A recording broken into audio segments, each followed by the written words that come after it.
ओम श्री शक्ति नमः। ओम श्री शक्ति नमः। ओम श्री शक्ति नमः। ओम श्री शक्ति नमः। ओम श्री शक्ति नमः। अथ षष्ठो अध्याय रुद्राक्ष धारण की महिमा के संदर्भ में गुण निधि का उपाख्यान। ईश्वर बोले, हे महासेन, कुश, ग्रंथि पुत्र, जीव ज्या पोटी आदि से निर्मित तथा अन्य वस्तु से बनी हुई मालाओं में से कोई एक भी रुद्राक्ष माला की 16वीं कला के बराबर भी नहीं हो सकती। जैसे पुरुषों में विष्णु, घरों में सूर्य, नदियों में गंगा, मुनियों में कश्यप, घोड़ों में उसे सर्व, देवताओं में महेश्वर, देवियों में गौरी श्रेष्ठ है, उसी प्रकार ये रुद्राक्ष श्रेष्ठ है। रुद्राक्ष से बढ़कर न कोई स्रोत है और न कोई व्रत है। सभी प्रकार के अक्षय दानों की तुलना में रुद्राक्ष दान विशेष महिमा वाला है। जो मनुष्य किसी शांत स्वभाव वाले शिव भक्त को उत्तम रुद्राक्ष दान करता है उसके पुण्य फल की सीमा का वर्णन करने में मैं समर्थ नहीं हूँ। जो मनुष्य कंठ में रुद्राक्ष धारण किए हुए किसी व्यक्ति को अन्न प्रदान करता है, वह अपने 21 कुलों का उद्धार करके रुद्रलोक को जाता है। जो ब्राह्मण अपने मस्तक पर भस्म नहीं लगाता, सिर पर रुद्राक्ष नहीं धारण करता और शिव मंदिर में पूजा नहीं करता, वह चांडालों में भी अधम है। मांस खाने वाला, सुरापन करने वाला तथा अंत्यों के सानिध्य में रहने वाला भी सिर पर रुद्राक्ष धारण करने पर तजनीय पापों से मुक्त हो जाता है। सभी प्रकार के यज्ञ, तप, दान तथा वेदा अध्ययन करने से जो फल प्राप्त होता है, वह फल मात्र रुद्राक्ष धारण करने से शीघ्र ही प्राप्त हो जाता है। चारों वेदों का स्वाध्याय करने, पुराणों को पढ़ने, तीर्थों का सेवन करने तथा सभी विद्याओं का अध्ययन करने के फलस्वरूप जो पुण्य होता है, वह पुण्य मनुष्य केवल रुद्राक्ष धारण करने से तत्काल प्राप्त कर लेता है।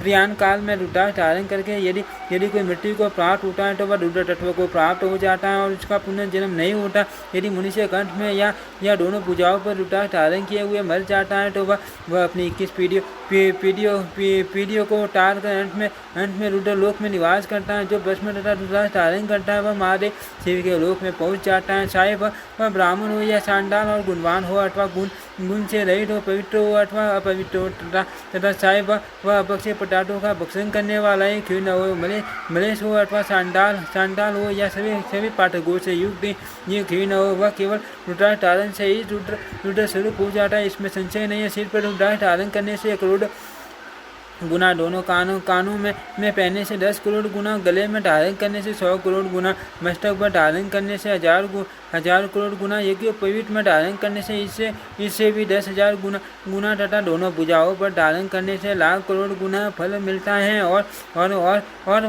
और मणिबंधन में धारण करने पर यह रुद्राक्ष मोक्ष का परम साधन बन जाता है। कोई ब्राह्मण रुद्राक्ष धारण करके भक्तिपूर्वक जो कुछ भी वैदिक कर्म करता है, उसे उसका मान फल प्राप्त होता है। श्रद्धा रहित होकर भी यदि कोई गले में रुद्राक्ष धारण कर ले, तो नित्य पाप कर्म में रत रहने पर भी वह सभी बंधनों से छूट जाता है। जो अपने मन में रुद्राक्ष धारण करने की भावना रखता है किंतु उसे धारण नहीं कर पाता, तो भी वह महेश्वर स्वरूप है और इस लोक में शिवलिंग की पार्टी नमस्कार के योग्य है। कोई व्यक्ति चाहे विद्या संपन्न हो अथवा विद्या रहित है, वह रुद्राक्ष धारण कर लेने मात्र से शिवलोक को प्राप्त हो जाता है। जैसे कीकट नामक स्थान विशेष में एक गड्ढब शिवलोक चला गया था। इसकन बोले, हे देव, उस गड्ढब ने कीकट देश में है, किस कारण से रुद्राक्ष को धारण किया था और किसने उसे रुद्राक्ष दिया था। हे परमेश्वर, वह सारा वृत्तांत आप मुझे बताइए। श्री भगवान बोले, हे पुत्र, अब आप एक प्राचीन वृत्तांत सुनो। एक गड्ढ पिंडे पर्वत पर रुद्राक्ष का बोझा ढोया करता है। एक समय प्रति कड़ी को बोझा लाद कर उसे हाँकने लगा जिससे अत्यधिक थका हुआ वह गड्ढा बोझ को ढोने में असमर्थ होकर भूमि पर गिर पड़ा और उसने प्राण त्याग दिए।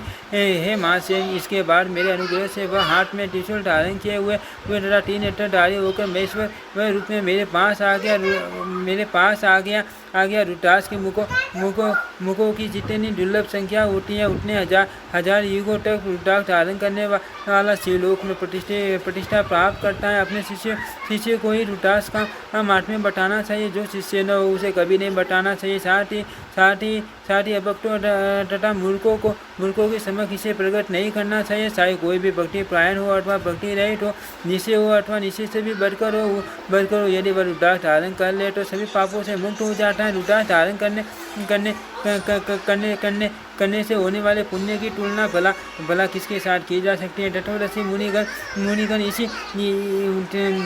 मुनिगण इसे रुद्राक्ष धारण को महाव्रत की संज्ञा देते हैं। जिस व्यक्ति ने 1000 रुद्राक्ष के धारण करने का नियम बना रखा है, सभी देवता उसे नमस्कार करते हैं। जैसे रुद्र हैं वैसे वह भी है। जो मनुष्य 1000 रुद्राक्ष के अभाव की स्थिति में दोनों भुजाओं पर 16 शिखाओं में एक, दोनों हाथों में 12, गले में 32, मस्तक पर 40 पट्टे का कान में 6 तथा वक्ष स्थल पर 108 रुद्राक्ष धारण करता है, वह रुद्र के समान पूजित होता है। जो व्यक्ति मोटी, गूंगा, स्पष्ट, रौम्य, विडूर्य तथा सुदूर आदि से जटिल रुद्राक्ष धारण करता है, वह साक्षात शिव स्वरूप हो जाता है।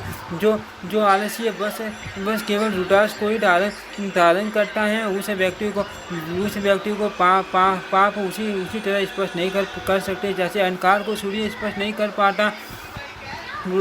रुद्राक्ष की माला से जपा किया मंत्र अनंत फल प्रदान करता है। जिसके शरीर पर अत्यंत पुण्यदायक एक भी रुद्राक्ष नहीं रहता, उसका जन्म उसी पार्टी निरर्थक है। जैसे टिपुंड धारण न करने वाले का जीव अटीन होता है।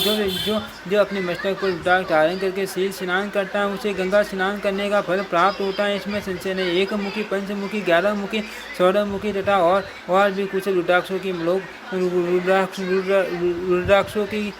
लोक में पूजा की जाती है। साक्षात शंकर के 8वां स्वरूप इस रुद्राक्ष की यदि नित्य भक्तिपूर्वक पूजा की जाए तो यह दैत्य व्यक्ति को भी पृथ्वी पर राजा बना देता है। अब इस संबंध में मैं आपसे एक प्राचीन उत्तम आख्यान का वर्णन करूंगा। ऐसा सुना जाता है कि कौशल देश में गिरिनाथ नामक एक ब्राह्मण रहता था। वह महाधनी धर्मात्मा वेदांगों में पारंगत यज्ञ परायण तथा दीक्षा युक्त था। उसका गुण निधि नाम से विख्यात एक पुत्र था, जो युवा मनोर आकृति वाला तथा कामदेव के समान सुंदर था। उसने अपने रूप तथा बड़युग यौवन से शूलिसेन नामक अपने गुरु की मुक्तावली नाम वाली भार्या को मोहित कर लिया। कुछ दिनों तक मुक्तावली के साथ उसका संपर्क रहा, किंतु बाद में गुरु से भय के कारण उसने उन्हें विष दे दिया और वह निर्भय होकर सहवास प्रायण हो गया।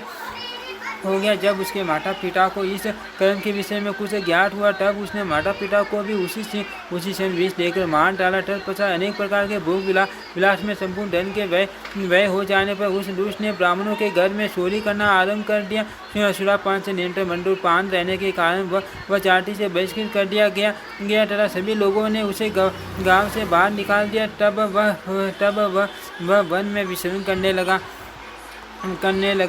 उस मुक्त बलि को साथ में लेकर वह घने जंगल में चला गया। वहाँ मार्ग में स्थित होकर उसने आने जाने अनेक ब्राह्मणों धन के लोभ से मार डाला। इस प्रकार बहुत समय बीत जाने के बाद वह निज प्राण मृत्यु को प्राप्त हुआ और उसे लेने के लिए हजारों यमदूत आए। उसी समय शिव के गण शिवलोक से वहाँ आ पहुँचे और फिर हे गिरिजा नंदन उन दोनों यमदूतों तथा शिव दूतों में परस्पर विवाद होने लगा। तब यमदूतों ने कहा, हे शंभु के सेवक हो, आप लोग बताएं कि इसका कौन सा पुण्य है जो आप लोग इसे शिवलोक ले जाना चाहते हैं। इस पर शिवदूत कहने लगे कि यह जिस स्थान पर मृत्यु को प्राप्त हुआ है उस भूमि के 10 हाथ नीचे रुद्राक्ष विद्यमान है।